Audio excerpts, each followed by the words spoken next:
May our eyes be opened to see the glory of the Lord, like Elisha and the chariots of fire.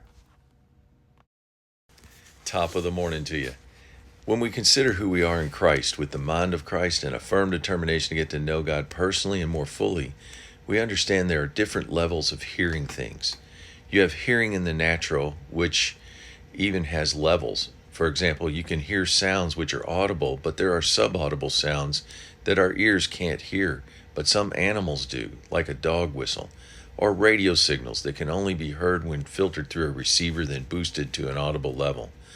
1 Kings 19:12-13, a still small voice Elijah heard. Similarly, there seems to be levels of sight or vision that is granted to a few people. Genesis 15:1, the word of the Lord came to Abraham in a vision. Numbers 24:4, the prophecy of one who hears the words of God, who sees a vision for the Almighty, who falls prostrate and whose eyes are open. Ezekiel 11:24 tells us vision is given by the Spirit of God. Daniel 2:19, during the night this mystery was revealed to Daniel in a vision. Then Daniel praised the God of heaven. Acts 11:5, Paul was in the city of Joppa praying and in a trance, and he says he saw a vision. Acts 16:9, during the night Paul had a vision of a man in Macedonia standing and begging for Paul to come to Macedonia to help.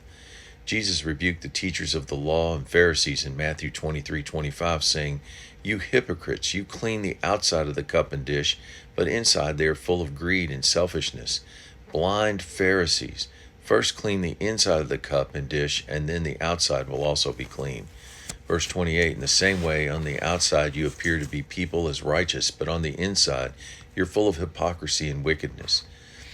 Hearing and seeing is tied to the condition of our hearts. Acts 28:26.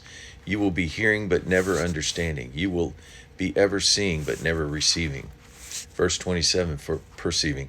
For verse 27, for this people's heart has become calloused.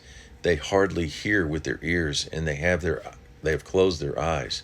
2 Corinthians 4:4 says, the God of this age, or Satan, has blinded the minds of unbelievers, so that they cannot see the light of the gospel that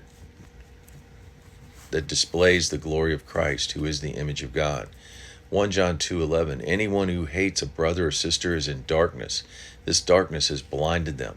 John 8:12, Jesus speaking, whoever follows me will never walk in darkness, but will always have the light of life, for I am the light of the world.